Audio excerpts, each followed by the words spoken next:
seagulls follow trawler. It's because they think sardines will be thrown into the sea. Thank you very much. Talking nonsense. So I thought, no, enough's enough. Why should I put up with that? Talking nonsense. So I thought, no, why should I put up with that? Don't back down, double down. Don't back down, double down.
Thank you for joining me. It's Sunday morning.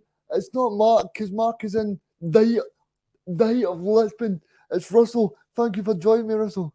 Oh, my pleasure, mate. And yes, it's a pity that we won't get Mark's views, unfortunately, this Sunday, but it looks like he's having the time of his life, and hopefully we'll get him back on that bus soon with his uncompromising views, mate, because they are always missed. Yeah, definitely. I mean, obviously you spoke about it on PMP last night, but I genuinely thought the game was a slogfest. It wasn't very good to watch. St Johnstone kind of stayed in the game. I think that chance that Abada had in the first 5 minutes, if Abada puts that ball in the net in the first 5 minutes, it's a totally different game. But I think the longer we go, Russell, when it stays at 0-0, and I think, as Terry said last night, I could see that I could see that St Johnstone chance popping up, because see when Ange makes the 3 defensive changes, and it's just it just stinks for me that we were going far too defensive. But then you had people that said that Ange doesn't do that type of football. Well, I'm sorry, but to me, it's not a great approach against St Johnstone. I know we're holding on for a 1-0 win, but like you said last night, Russell, Celtic should be going to kill off St Johnstone. I mean, St Johnstone didn't many chances, and the big thing for me as well was, Russell, you spoke last night about that big save for Joe Hart, but what was Stephen Welsh doing in the lead up to that goal? He lets the guy go straight off him, and if it wasn't a wonderful save by Joe Hart, then it was what it could have possibly been 1-1 or even 2-1 then. I hear what you're saying. I think it felt to me, I mean, obviously the dust settles. You're a bit animated yesterday and stuff because, genuinely, you're just frustrated. You know what I mean? It was probably for the best that the bus rolled in at 6:30 yesterday as opposed to 4:30 right after the game, because I think, you can get caught up in it all. I suppose today what I would say is, even with time to sort of calm down and all that shit, but I genuinely felt, Reegan, like that was containment yesterday. I think the goal we absolutely invited upon ourselves to concede, and the goal for St Johnstone was as obvious as it was coming as anything you'll see in football. Now, sport is meant to be unpredictable, Reegan, But I think anyone could have seen and could have told you we weren't going to hold on playing that way. Now, the thing that really gets me is Ange Postecoglou spoke last week. He literally told us the players won't learn anything, Reegan, for playing different ways for different teams. So how come when we're playing a level of opposition up there, Reegan, like Real Leipzig, that'd be some team, Red Bull Leipzig, or whatever they call themselves, Rasenburg Leipzig, whatever they call themselves, right? When you're playing a team of that ability, how come we're being almost unfair play, by the way, if he's got the strength of his convictions? I've got no issue with that. If Ange's strength of his convictions, Reegan, is to go, do you know what? We don't change no matter who we're playing. Yeah. How come, fast forward a few days, pal, and it's St Johnstone who are, with all due respect, not the same, playing the same sport as a Leipzig, are we then changing our philosophy, our ideologies? It just didn't add up for me. Yeah, it was just strange for me, Russell. But I just wanted to let people know that Scotland have been drawn in the group of death. They're in with Spain and Norway, so they're up against Erling Haaland and obviously all the Spanish players. What a draw we've been in, Russell. I mean, that's a crazy draw. Go read out the group. So they're the only 3 teams that have been drawn so far. Oh wow, is that it so far? Wow, okay, that's one hell of a start, isn't it? Yeah, but that's crazy. But yeah, in terms of Celtic yesterday, I mean, I just don't know if I don't know. I want to ask you, Russell, but see looking at the sidelines yesterday, I thought Ange looked a bit fed up. Well, it's strange because he's obviously got to be frustrated with what he's watching right now in front of him, because undeniably right now, whether we like it or whether we don't, now the 3 points were very important yesterday, and I take the points on board that are coming in already. That was the main thing. And you're right, Scott Cameron, for example, spot on. 3 points were the main thing. But Celtic's form has fallen off a cliff from where it was. This season, we began talking about what game is it, Reegan, we're going to score that 10th goal in. That's how we felt every game we were going in. I've never felt so excited to see a team that you just thought, we were talking about the benefits of the summer, etc. We're talking about we've only got 1 game a week right now to bed us in. I don't know what's happened. Yeah, and it seems odd, and I think you're right. Maybe that's being portrayed in the manager's sort of, his attitude. I felt, Reegan, I wanted to ask you this in fairness. I felt he was a wee bit prickly in the presser leading up to the game. Yeah, it was. They said that Celtic were in Champions League semi-finals, mate. And the fact that he just kept going on about we need perspective. This time last year, Celtic were sitting 5th in the league. You know, that's just to me, that's claptrap. That you're just absolutely talking rubbish. You know, what Celtic were 5 points clear. Celtic go to St Mirren and make 6 changes. The big point I thought that Terry made last night. Terry said that Ange said that Jota had fatigue, right? Now, Jota got rested when there was a 3-week international break. Surely, that's true. I just don't understand why. True. I just don't understand why he rested Jota yesterday, but he rested him for the full 90 against St Mirren when Jota was probably off to Ibiza and one of his good holidays. Sightseeing, Reegan. For the next 3 weeks, but yeah, it was just. I think it's just strange the way that Ange is doing things, and what I'm not enjoying is this whole loving with Ange. You know, people can criticise Ange, you know, because for me, I think the whole problem we've got with Ange, we're bringing back to last season. But if we're being honest, Russell, right? If this was Neil Lennon ball, people would be going nuts. It would be going nuts. But one thing I think that's really frustrating me right now is, and you know, I love Sutton. Sutton's me and Phil did a brilliant nostalgia just dedicated to Chris Sutton, and it was amazing fun, Reegan. So I don't like to critique the big man, but even when you realise this, how much the conditioning you're seeing, even when he's tweeting disappointment in Leipzig, but we need to remember how far we've come. Why does everything need to be caveated that with last season, 15 months ago, Postecoglou does it, and maybe he's the only one, Reegan, I would actually give a free pass to do that because it's his achievement. But I think when you're asking for honest opinion on what's happening right now, I think if you always constantly to tie it back in with 15 months ago, then you're not you've not got the strength of your own No. convictions and what it is you're saying. And I just feel that's just tipping the balance of fair critique, Reegan, which is all I want. I get loads wrong, right? But one thing I'll be able to do after this show and after any other bus drive, and I hope that the folk who are watching understand that as well, I'll be able to look in the mirror and go, no, I was at least as honest as I could be on that day.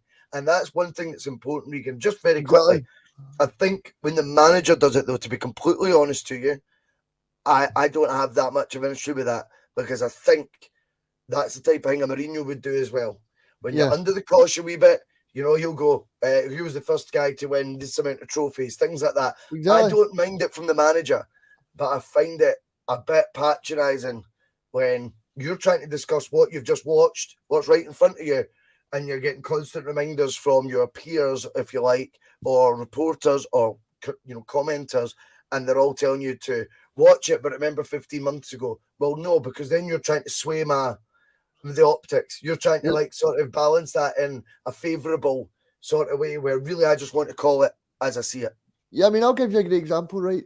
Jurgen Klopp, right? Liverpool are going into today's game 17 points behind Man City, right? So, so you wouldn't know it though, eh? So Liverpool are going in 17 points behind Man City, I think it is, right? So you're trying to tell me that Liverpool fans won't be complaining? Of course they will. They're sitting like 9th or 10th in the league. You know, they can't go, well, Klopp won the Champions League 2 years ago. We can't do this to him. They need to. Aye. I mean, that's an interesting point as well, Reegan. There's loads. Jack Gallagher comes in, Reegan. I don't know. I want your take on this. Obviously, I had a brilliant chat. I had a brilliant chat yesterday with Liam Greenlaw, with Terry, with Phil on the PMP. You can still catch up with that on YouTube. But I'm getting the hang of this now, Reegan. I've not even said it, like it, comment, share, subscribe, and all that good stuff. Sorry, Russ, I just want to jump in, but the next team that Scotland draw is Georgia. Okay. Bad memories of them, mate. Bad memories of Georgia. That's what cost us Euro 2008. Aye, so Georgia, Spain, and Norway. What a draw so far for Scotland. Fair enough. But I mean, when it comes to the manager, I mean, I think Postecoglou's got a hell of a lot more right than he's got wrong. Yeah, let's be abundantly clear on that. But Jack's coming in, Reegan. I don't know when you look at it, is when the manager's been sent to Australia to do promotional work. That's a business decision by the club, obviously. Yes. And I know folk won't like it if it's an ego trip for the manager as well. He loves it, mate, right? And I don't know why. That's not me criticising him, by the way. No. I think everyone that gets to the top at elite sport has to have an ego. And every now and then they need their balls tickled. And I think Ange Postecoglou knew he would get a bit of a ball tickling by going back to Australia, mate. I don't know why we can't admit that. It's okay. It's not you're not saying he's the devil. You're just going, he's a human being like the rest. And yeah, it's quite nice to go back to your home country and go, I'm home and I'll do all these radio interviews. But then you get Jack Gallagher's competitive streak coming in. Jack, who comes in the comments and thank you for being on the bus, mate. And he says, you know, during the title race, I don't really want to see these adverts happening during the title race. I want him focused on the job at hand. I'm guessing is what Jack's saying. And I suppose there's an argument for that as well, Reegan. Yeah, I mean, there definitely is. I mean, not to compare or contrast, but I don't think Gio will be off to Holland. Because for me, it's just daft, especially when the team is just lost to St Mirren the day before. Because if you look at it from this perspective, right, Russell, now this might sound controversial as well, but I think that if I'm being honest with myself, if Callum McGregor's not going to be in this team, I think the team's going to lack a little bit of extra going forward. So, see, as long as we keep that 2-point gap, that's the most important thing. But I totally agree with Jack. I totally agree with Jack. Obviously, there's about 10 games to go before the World Cup. So I think for me, as long as Celtic don't lose any ground in Rangers, then that's most important. Suppose the big caveat is hopefully McGregor will be back just after the World Cup. Just David Ferguson comes in. Brilliant to have you on, David. Obviously, I've had the pleasure of meeting you, mate. I don't understand what was a mountain made there, pal. No one's made a mountain at all. We're having a very, very basic discussion. I literally balanced it with, he might like it for his ego. I brought in Jack's comment. That's not a mountain out of molehill. That's not the definition of that. This is just discussion. That's going to happen. And we can look at any aspect we want, but there is no mountain being made out of anything. We're having just a very calm discussion about Jack's take on Ange Postecoglou going down under. The fact we are in a title race and it's happening during that time. And I take your point on board. It was during a 2-week international break. He was only there for 3 days. Yep. No big deal. I get that as well. But there's no mountains getting made out of molehills on any of this. We're just looking at every facet, and that's kind of what we've got to do on the channel, you know. it's debate. Russell, is it okay if I make my point about the actual tour in Australia? Please do. I actually find it strange. See what I think about it, right? I actually find it more strange because, see, even though we're playing during the World Cup, I don't understand why Celtic and Ange, I know it's for promotion purposes and to get more fans in Australia, but what is the point of bringing players all the way across the world for 2 meaningless games, and then we've got to play in a couple of games 2 weeks later? But Reegan, I get that, and you're looking at that completely from a sporting prism, and I get that, Reegan, and the points you make are probably right, but at the end of the day, I'm going to flip it on you, and you were quite vocal about moaning about the TV deal, for example, not being enough money. And you didn't think the TV deal, the new TV deal, was worth taking at the time. So how do they make up those numbers, Reegan, and get that valuable revenue that the club needs? And I think we have to be honest and go, trips like this are essential for Celtic to sort of make up the deficit, if you like, in what is a TV deal that's went up by what, 400 grand, 500 grand a season to Celtic is a drop in the ocean. To other clubs, it was massive. But how do we then get our commercial value at its peak? I think trips like this, sadly, we'll have to accept have got to be part of it, Reegan, pal. Do you know what I mean? Like, it's maybe from a sporting point of view, do we really want our players crossing the other side of the globe? No, we don't, pal. You're right. But with all that being said, Celtic, for us to then improve what's on the playing field, we need to maximise our revenue opportunities. We won't have an Australian manager forever. He is God over there. And I think it would have been pretty naive. In fact, I'll tell you one other thing, Reegan, I'll be honest. I was convinced, I think I said, you can bet your bottom dollar on this show that one of our away kits was going to be in the Australia colours. I was convinced this year they would have done that. You know, like the dark sort of yellow with the green collar. Yep. Reegan, I was convinced I was like, just make that business sense. But the fact they're doing a trip to Australia when they get the window of opportunity, I get you, mate. It's not ideal, but No. I think it'd be pretty poor business if they didn't think, with their head with stuff like that, you know. Yep, it's a difficult one, but I suppose I'm just thinking about injuries and stuff like that and fatigue going into a big a big title race, because as much as people want to admit it, Russell, as much as Rangers are not really good to watch, I think the standard of Scottish football's went down this year, and I think because you look at Ross County, St Mirren, Livingston, I think they've all not improved this year. So I don't think that. I think as much as we like to say, oh well, Celtic will win the league, Rangers all need to beat who's in front of them. So, well, that's true. You know, and that's true. You're right, because I think the points I'm asked this season, even when we're out of form as such, we still got 3 points yesterday. That's the main thing. Do you know what I mean? And against the strongest St Johnstone, I think we could have walked away with no points. Yep. Yesterday, Reegan. That's the honest truth. I've watched plenty of Rangers games this season. I know that you're not allowed to do that or whatever, but I don't care. Usually I work a Saturday, so it's quite handy having some sort of entertainment on the screen. I've seen them being awful, mate, and getting 3 points this season. Yeah. I've seen them be dreadful. So yeah, you're right. nothing can be taken for granted at any stage of this campaign, because it will be easier for both ourselves and our arch rivals to pick up 3 points this year, even when not at the races. Yeah, I mean, look at Aberdeen, who may be the third best team in Scotland. They get beat by Dundee United, who's not won a game this year. They get beat 4-0 last night. Yeah, I know. Mental. Yeah, it's Mental, crazy. mate. So the next talking point I want to move on to is Dyson Maeda. You know, I'm sorry to bring it up to people, but I just don't see what he offers. I just don't. No.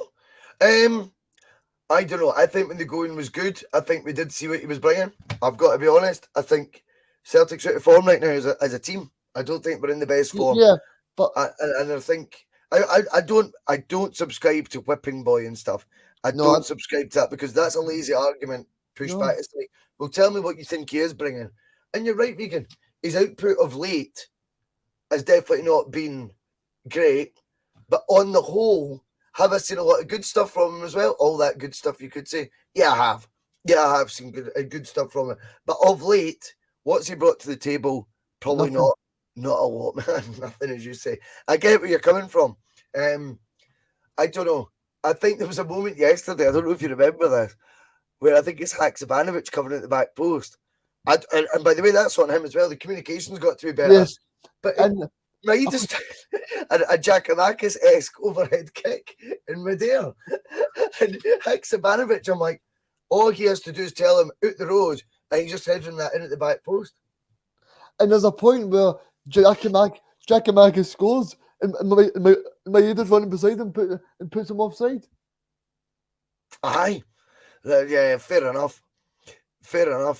I mean, I think at the end of the day, Maeda brings a lot of attributes that are going to be key until Ange gets that next level player, which, if this is the process that we keep getting told to trust, then certainly we're nowhere near the finished article yet. Hopefully what Ange, there's trust the process pish, which I don't even think Ange came up with. I don't even know who's came up with it. I think they've made it up themselves, these patronising bastards on Twitter, do you know what I mean? But I think the trust the process thing, if we are to trust it, would be Andrew's got the team that he could at this stage with the money spent. And then the next level will be players maybe of more ability. But right now he needed players that fitted his mould. And I think Maeda, you can't deny, Reegan, fits that Postecoglou press. When we press, which we've probably not seen enough of in the last 4 or 5 games either, which then, of course, if we're not doing that press like we normally do, and Maeda's involved in the team, what really is he bringing to the party? That's where those questions come from. But when Celtic are brilliant and doing that press and are relentless, and Maeda's in the team at that point, I think all his qualities shine at that time, Reegan, as well. So I'm just trying to be a wee bit balanced on that one. Yeah. But then I would... the most dismissive ever. Yeah. I totally understand what you mean. But Maeda's brought in as a striker. He's not brought in to press. He was brought in with this reputation that he scores 25 goals a season in Japan. But it wasn't he had, though. I mean, that's a fact. I mean, he was outscoring Kyoko in Japan. Aye. I now want to move on to the Champions League on Wednesday, because I did see that Leipzig drew 1-1 last night, and their first choice goalkeeper that got injured the other night, he's not going to be available on Wednesday, so this is a good opportunity for us to test this second goalkeeper. But Reegan, at the end of the day, I think we're in a situation where when you're getting told to stay calm after the 3-1 defeat midweek, okay, I didn't, because see, these people are just sit in the fence and stay calm all the time. I don't even know if football's their sport, Reegan. I don't know if they're watching it with the same, like, it's meant to be like you're annoying. Like, Celtic's meant to be the love of my life that I can't decide if I want a divorce with or I want to get, married again with. You know what I mean? Each and every weekend. That's our gift, mate, to be football fans, to be all over the place emotionally with us. It's our right to feel like that. And when you're told to stay calm, though, let's take that at face value. Stay calm, Reegan. So, okay, now that faces us with 2 home games, okay, and the away bonus trip to Real Madrid, which you don't expect anything. But the 2 home games are against the 2 teams we need to leapfrog to qualify out of this group. Those who are telling us to stay calm may well be looking at these 2 games going, just watch what Celtic do in these 2 games. I'm all for that. I think the Leipzig opportunity, I nearly called them Real Leipzig again now, you know that. And I think the Leipzig game, though, with the goalkeeper out, as you say, with the fact we know their defence, mate, is ropey. I think they're a team of, you get a game of 2 halves. Well, they're a team of 2 halves, Reegan. I think going forward, they are the devastating side. I think at the back, they're brutal. Yeah. I think we can get at them, mate. And this is the opportunity for the Stay Calm Brigade to now be out in force and may well tell us all just to pipe down a wee bit. We had it all in hand all along, as Celtic ride off into the sunset, mate, after a convincing home win. And I really, really hope that's the case, pal. I think there is an opportunity to do so as well. Yeah, there definitely is. That's why I think we should play Abada and Jota on the wings, because for me, they two would give the RB players a bad time. And I suppose the last time Celtic won a big European game at home was RB Leipzig. It was a Leipzig team. Leipzig, Real Leipzig. I don't even know what this team's called, man. I think typically for Celtic, I think Shakhtar played them at the perfect moment. Yep. We're playing them as there is a better. I know they drew at the weekend, but undeniably they've brought in a student of the Red Bull Foundations. Their manager, Mark Rose. I don't know if you remember when Celtic played Salzburg. I do. I 3-1. Mate, they were fucking brilliant. I was there, and I genuinely just I felt sick. Do you know what I mean? When I left, but it was just because. Was that not the night we went through? Was that the night we went through? Because the last minute goal in the other fixture. Because Rosenborg drew with. Yeah, that was right. Yeah. Right, we were walking at the ground. We'd left a couple of minutes early, me and the missus at the time. And honestly, it was like the scenes outside the ground, everyone's going mental. I was like, no way.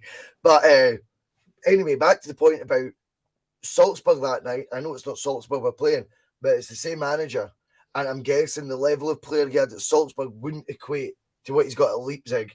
And honestly, I thought they were shit hot. I sat there and I'm trying to explain it to her at the time, going, you understanding this? She's like, no, why are they so shit? I'm like, no. That team is absolutely brilliant. The way we thought Brendan was good.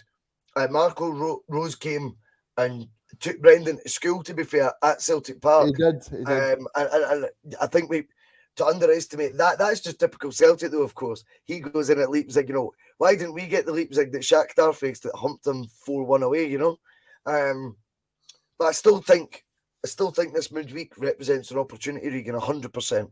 Yeah, it definitely does, especially that Celtic have got a chance at home, Russell, because Celtic fans want to see them do well at home now, because of course everybody says the home form's crucial, but it's time for Celtic to actually show up in a big European night and do his justice, because I agree with that.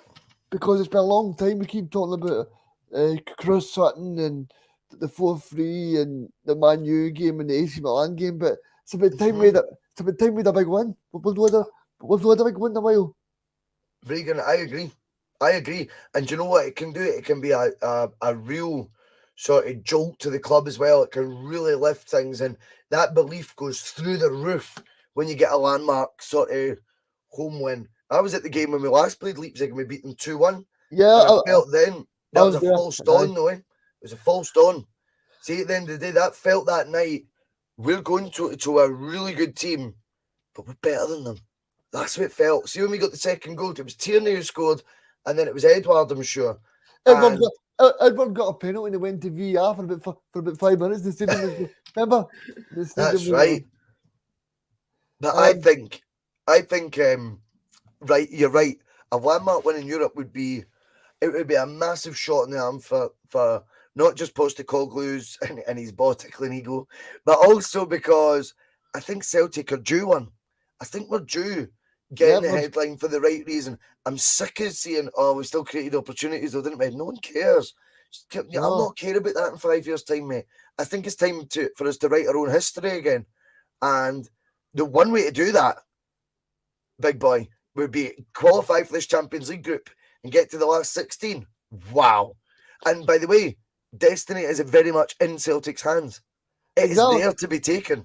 And they've got, it's actually worked out perfect because Celtic got a point in Shakhtar, and they've got the perfect opportunity. All you need to do is win 2 home games. And I know it sounds daft, but you couldn't have written a better script.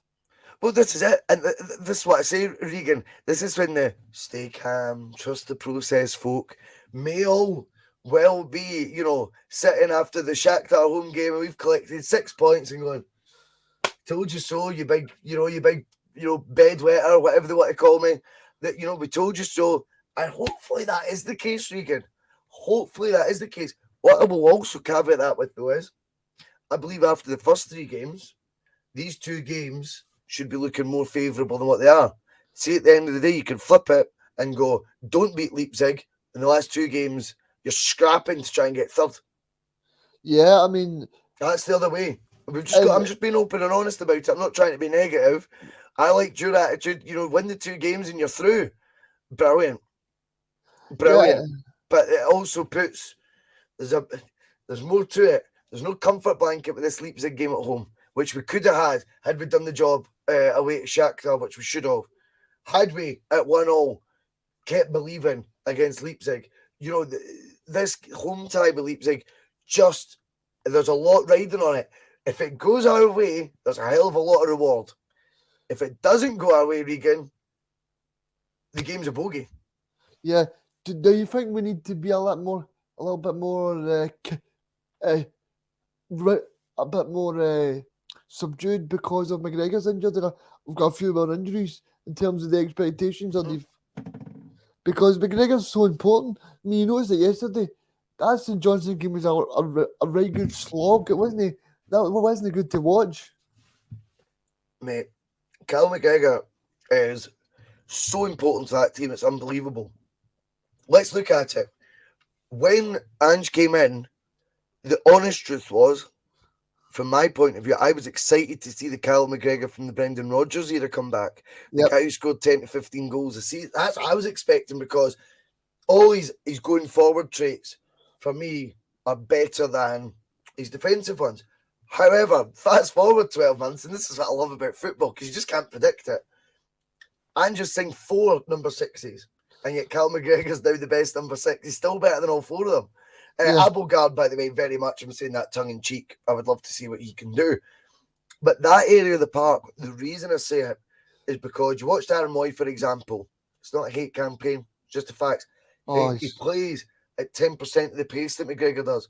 What you don't realise, whilst McGregor might not be that hard tackling, although he's got a bit of dig, but whilst he's not that obvious hard tackling sitting midfielder, what he does when he gets the ball either from the keeper or from the defence is he turns around, he pivots, if you like. I know Brown Warrior will like that one.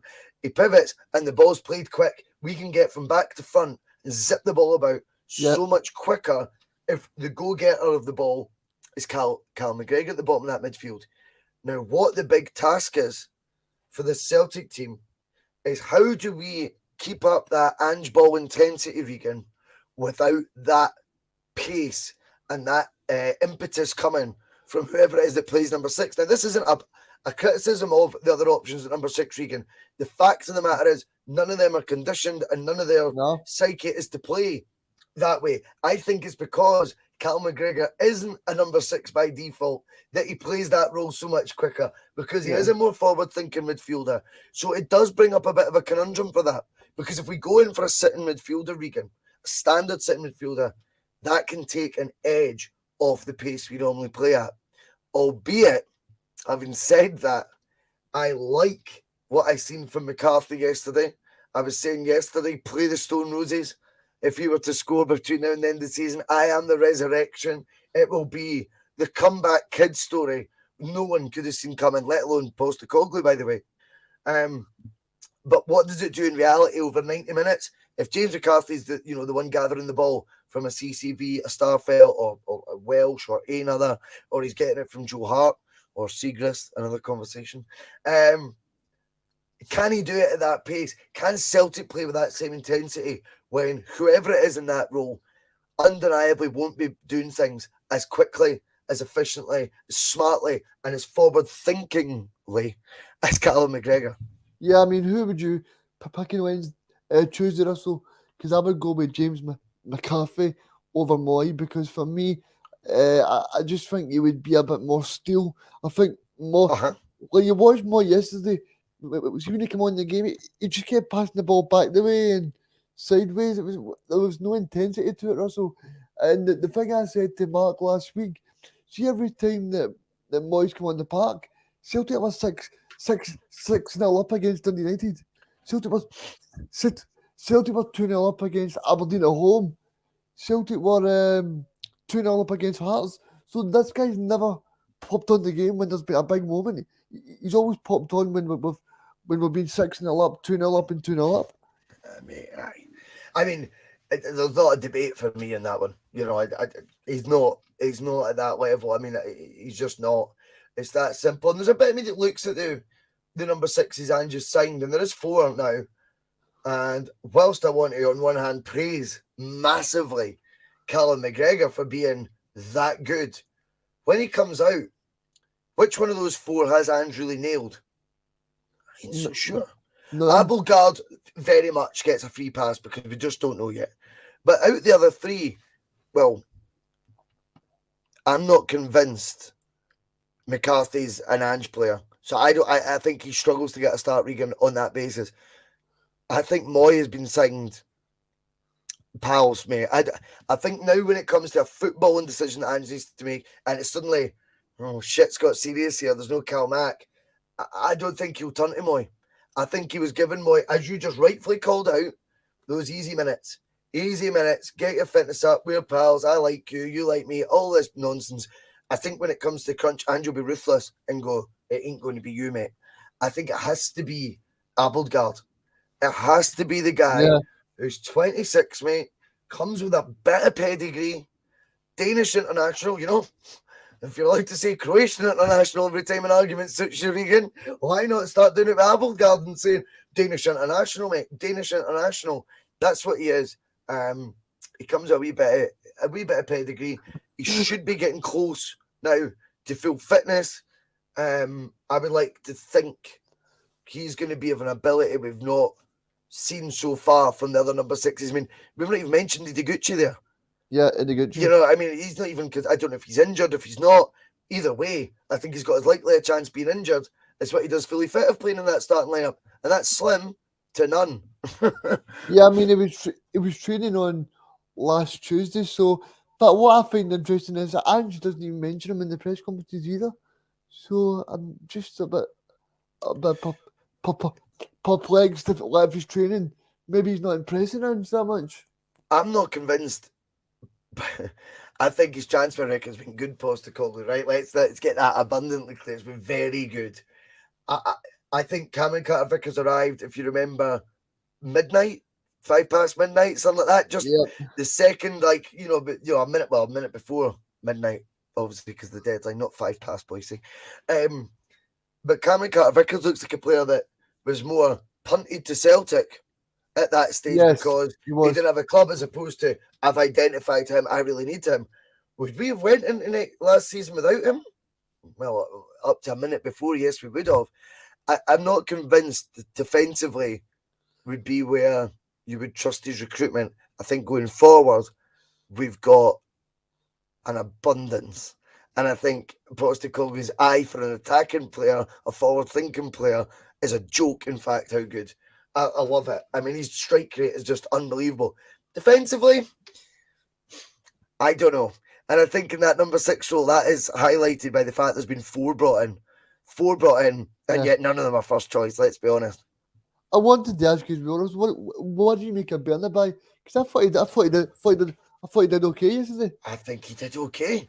I think he did all right. I think it's one that we've almost written off because Greg Taylor, we expected when you're spending $4 million on a player, we're expecting that to kind of go into being the kind of first choice and Taylor battling for his jersey. Again, there's two sides to this, Reegan, which I love. Greg Taylor's form has went above and beyond what we thought he was capable of.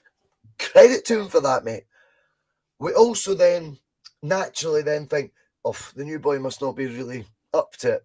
We can't help it. That's what we think instantly. I think he came in yesterday and played like what you would expect a £4 million player to do. I think the bedding in period from Argentina, etc., was always going to take longer. He's obviously had a couple of off-field things.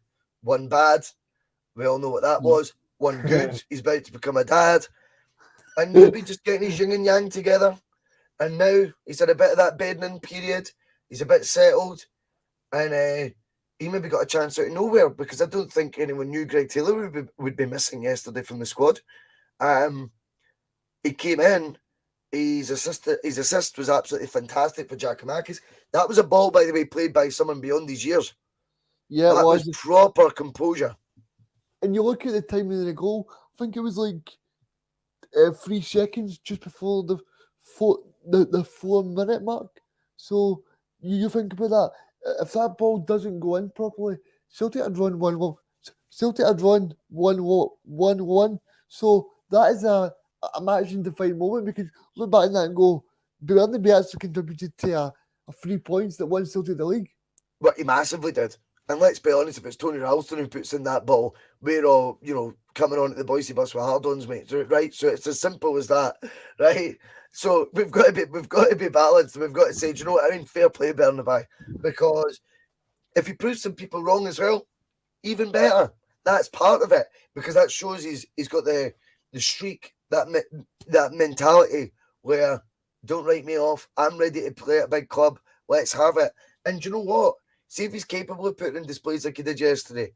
Then we've got real competition that left back. And by the way, Greg Taylor is still the number 1 left back at the club by miles. And I never thought I would be saying that in the summer with such conviction. I actually thought midweek, I thought he was excellent, Reegan. I don't know about you, but I thought he was one of the ones who came out with proper pass marks for Germany. Yeah, Greg Taylor always does well. I always find it strange why he's always looking as if he's just, I don't know, he always looks sore when he's playing, every time you see him on the camera. You think so? It's strange. Watch him next time you see him. He always looks as if he's in pain every time he's in pain. He does. Fair enough.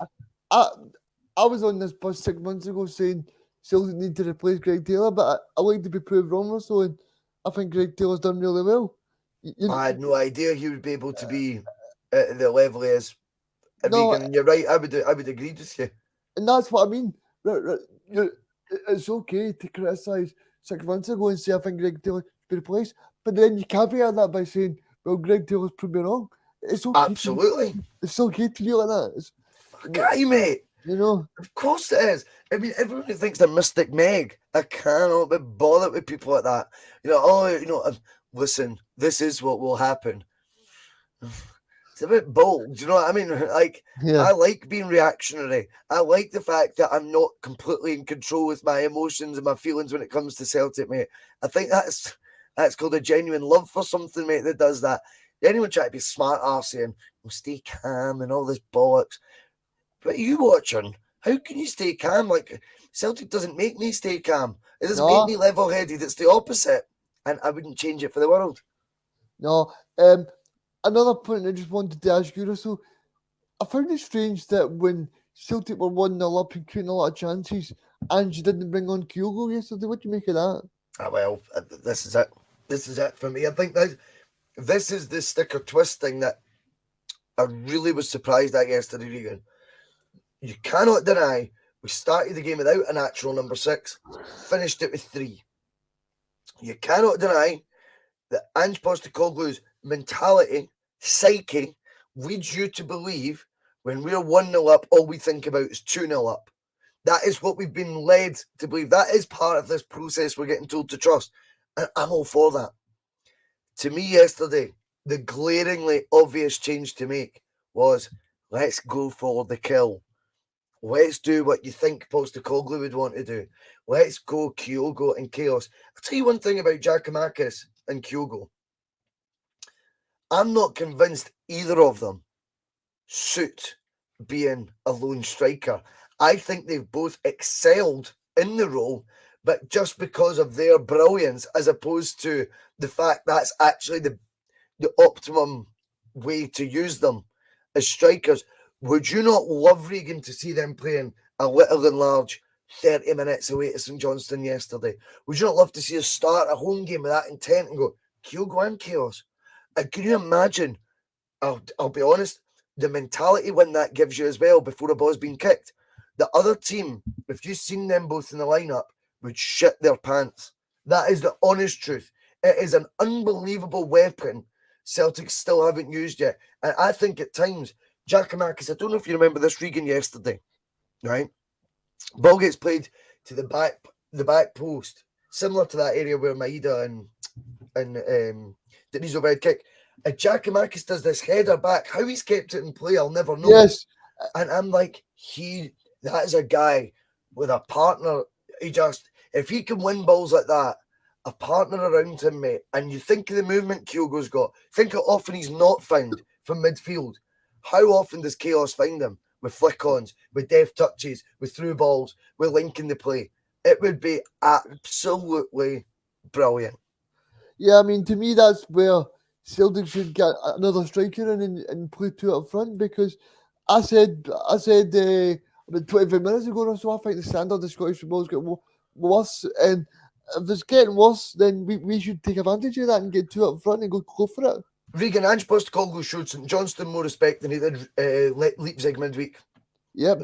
Work that out. That is the conundrum I ask anyone to try and work out based on the two last games we've seen Celtic play in. Postecoglou showed more respect to St Johnstone away than he did Leipzig away. And the big thing for me is, Russell, as well, Ange Postecoglou knows it as much as me and you, right? He knows that we, as in Celtic, are going to have the majority of the ball, have the majority of the play against Leipzig. Right, that is a perfect time to go one up. But against St Johnstone, who are packing 10 men behind the ball and taking throwing slow, and like telling the ball boys to go slow and tell the goalkeeper to waste time. That is the time where you go to up front.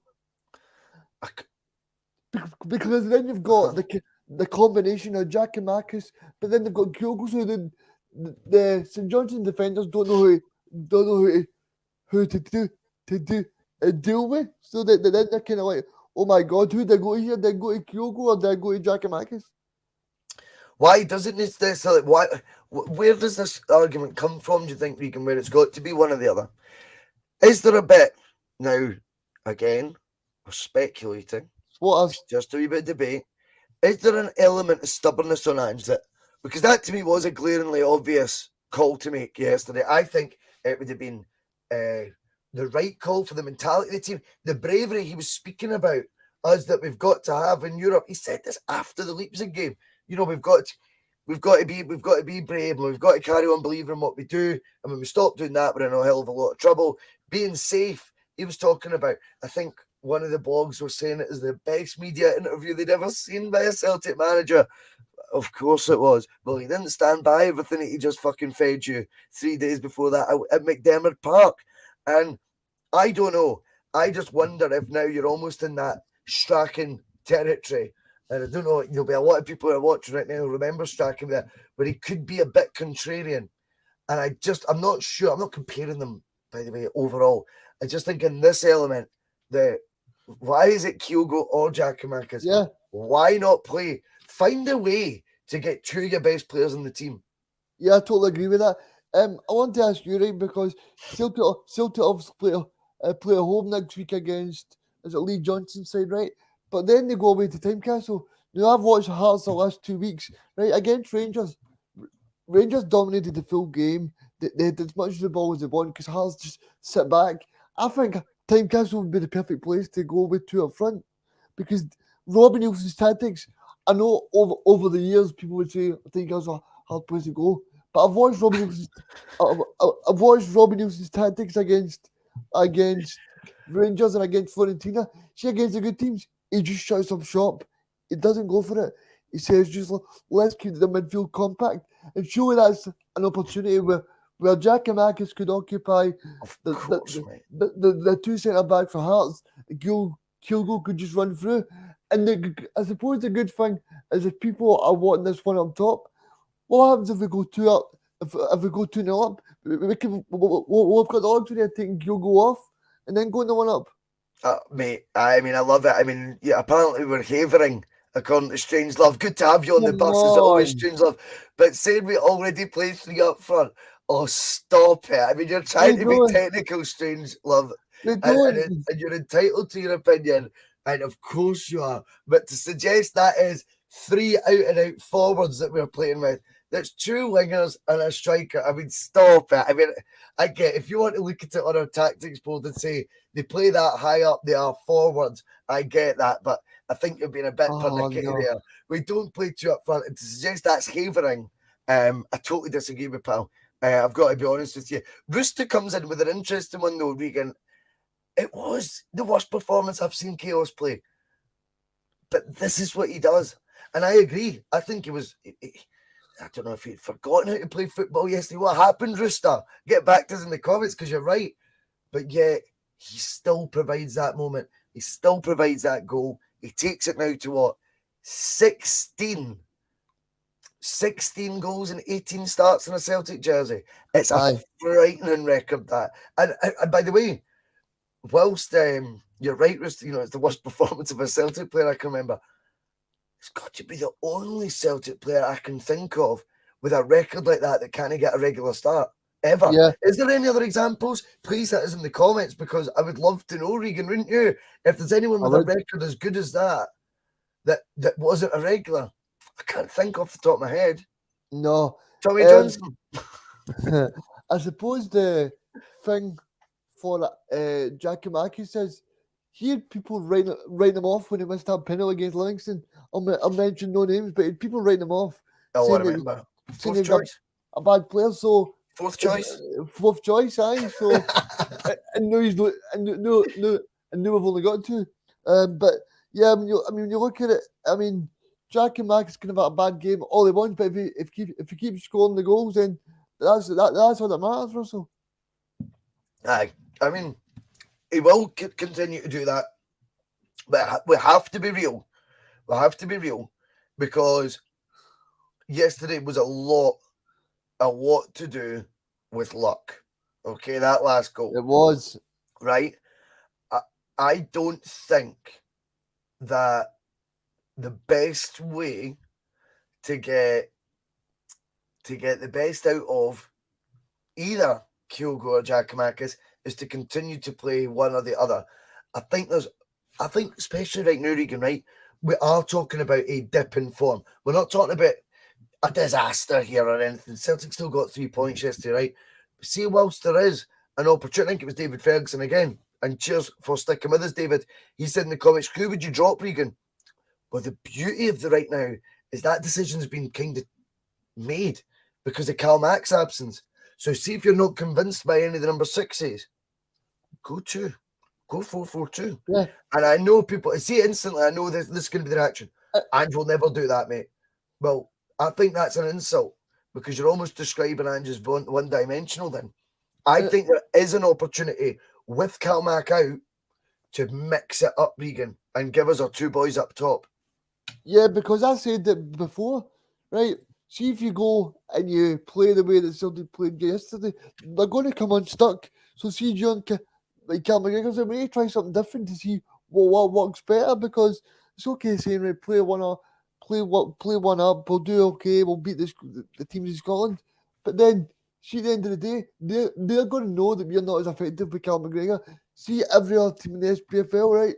I bet you they're watching that St Johnstone performance and going, right, look, when Moy picks up the ball, he plays the ball back, so we just get in a deep shape and we stay with Abada. You know, that's what they're going to do. They're going to find ways of trying to beat us. So again, it all comes back to the fact Cal Mack's out. That's what's given these. That tells you how pivotal this guy is. And excuse the pun, we were talking about pivots earlier, but he is the linchpin. And it's really maybe even dawning on me now more than ever, because he's going to be out, how big he is in this. Because you're right, Reegan. Him being out gives a sense of opportunity for other teams, because they will pinpoint the weaknesses in the players that come in to replace McGregor. And because they will not have the same attributes. And they will undeniably go, well, fuck that, as you say, if it's an Moy, etc. He'll pass back. He'll pass back. You can pin them in at this point. Let them give him the ball. Sit off and then go.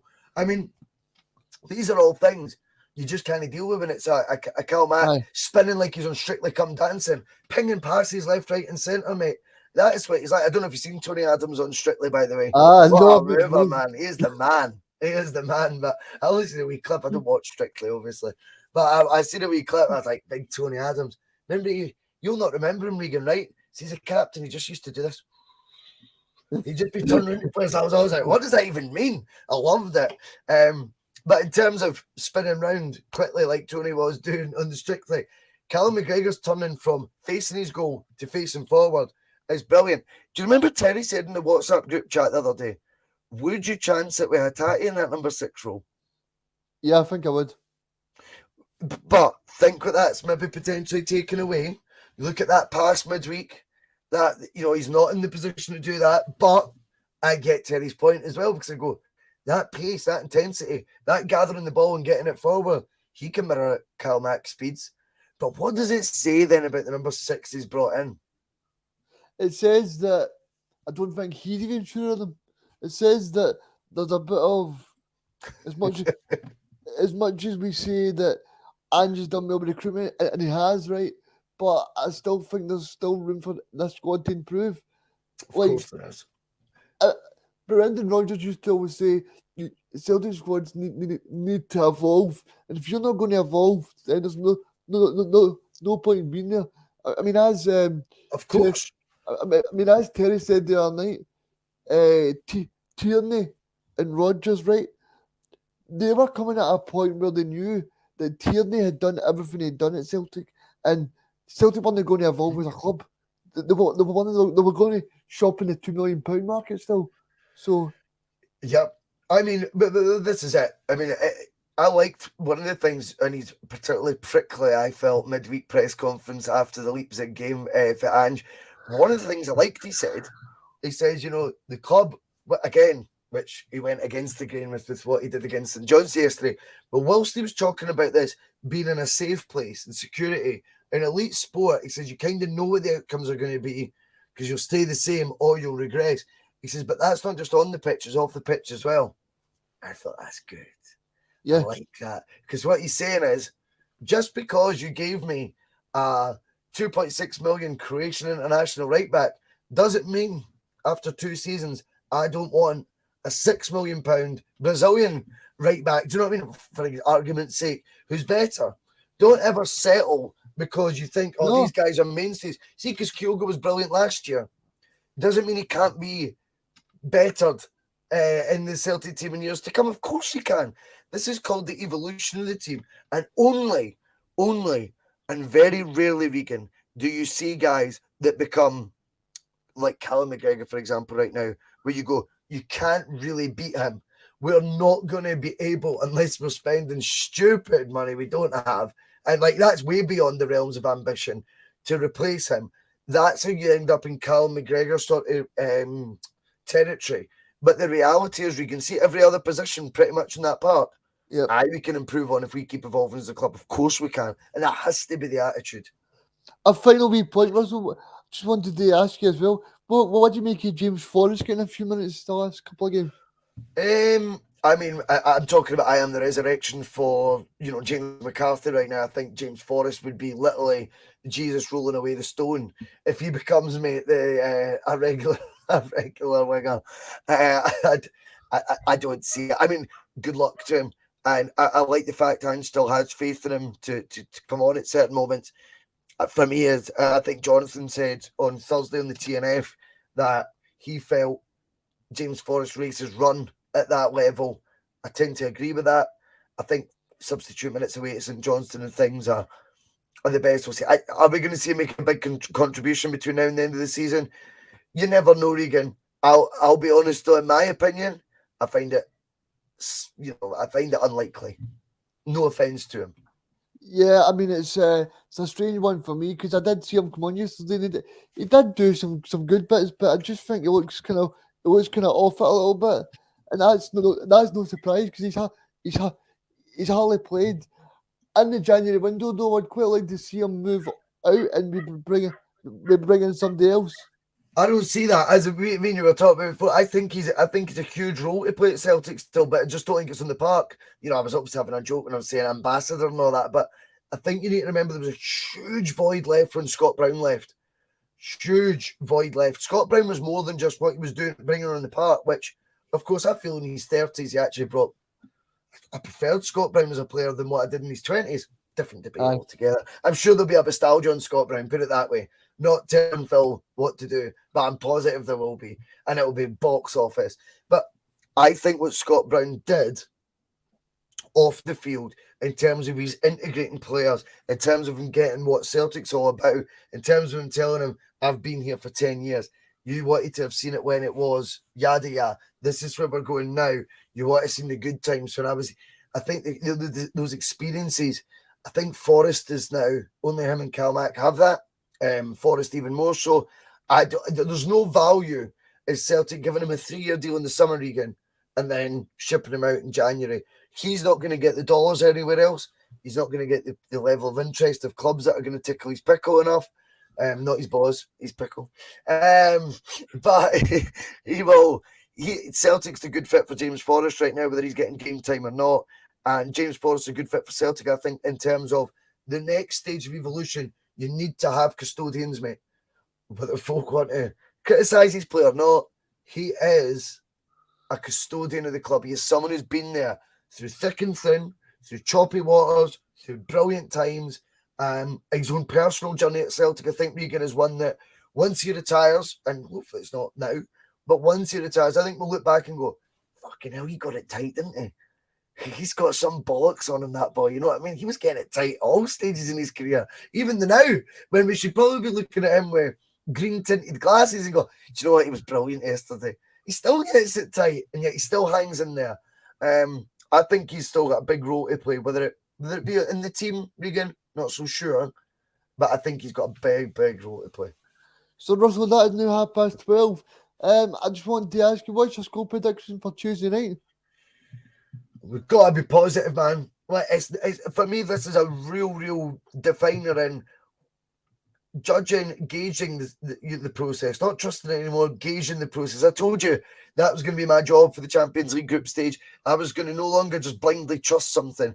I wanted to gauge it, Reegan. With that in mind, Celtic win, and they win 3-1. We will concede, but we win 3-1. Monty's probably closer, though, with his prediction. 6-5. 6-5. I'm going to go Celtic 2, Leipzig 1. Oh, it's going to be tense and tight. Yeah. I think we've got goals in us. I think it's time we take. If we convert the chances we're creating, which Ange, to be honest, seems pretty relaxed about. Reegan, he said, I'd be more worried if we're not creating chances. See, if we're not creating opportunities, then really this whole thing is the game's a bogey. But we're doing everything. But the hardest bit, we just put the ball in the net. We start getting that conversion rate up. You know, we start tickling the XG balls. Reegan, I keep talking about tickling balls today, but you know, the XG lunatics, the XG lunatics, mate, that are out there that will tell you we actually won a game when we didn't win it. If though that XG is to go where it should be, we'll beat them. And Red Scotland, I agree, 3-1, mate. You know it. Yeah, I'm just thinking in terms of Tuesday, it's going to be difficult because you look at Leipzig, they've had a upturn in form, but I think it's a good opportunity in front of a packed Celtic Park. But I think it's important that we play Jens on Tuesday rather than Stephen Welsh, because we've seen yesterday with Stevie May that goal could easily went in, and Kunku's probably one of the best strikers on the planet at the moment, Russell. So that's Yes, mate. All the teams in the Champions League, let's be clear again, and I know Nkunku's maybe a wee bit special, but all these teams have weapons, mate, that can expose a team like Celtic, okay? They all do. It's about, though, at home, us controlling the narrative, us driving the bus, us taking destiny into our own hands and relying on what we do well. What we do well. And if we do that, we win that game. I am telling you. But Reegan, before we go, the key question, is it chaos or Kyogo up top? Now, I'll give you two. What I would play is chaos. What Angel plays is Kyogo. It's Kyogo. I agree. And I think that, for me, is a bone of contention, and it is a frustration, because I think if Ange took his Kyogo tinted glasses off, if you like, I think chaos is the obvious guy, but it will definitely be Kyogo. You know, that was obviously the reason he never even came on at all yesterday. It's going to be Kyogo. And let's hope that they get that right. Yeah, let's hope they get it right. Definitely. Thank you for joining me, Russell. And Loved it. And hopefully you'll see Mark back next week. The judge. Yep, I hope he's enjoying Lisbon. I hope he's in the heat of Lisbon. He is in the heat of Lisbon, mate. He sent us some fantastic videos. He looks like he's on a real pilgrimage over there. Having the time of his life. Not sure about his socks, but that's another debate. I think he's. I bet he's having the best trip, and we really look forward to getting Mark back on for his unfiltered, unrivaled, honest opinion, because that is what we do on the Boise Bus, mate. Thank you, mate. Are you back on tonight? Or are you back on tomorrow? Monday Club. Jonathan? Monday Club tomorrow. If I'm back on tonight, it'll be purely out of boredom. It'll just be a wee. I might tonight. You never know. I'm gonna go a wee 6-7 mile walk now, and then if I'm bored later, could I rev up the engine, mate? You never know. Reegan, thank you so much, mate. Anything you want to add? No, just I think Celtic will win 2-1, and everybody have a great week. Thank you for joining me. Thank you again, Reegan. See you later. Comments about me deliberately trying to cause controversy. Well, I work in the media now, and you've got someone sitting there next to you who's an embarrassment to the media profession. He's an apologist. He's a charlatan.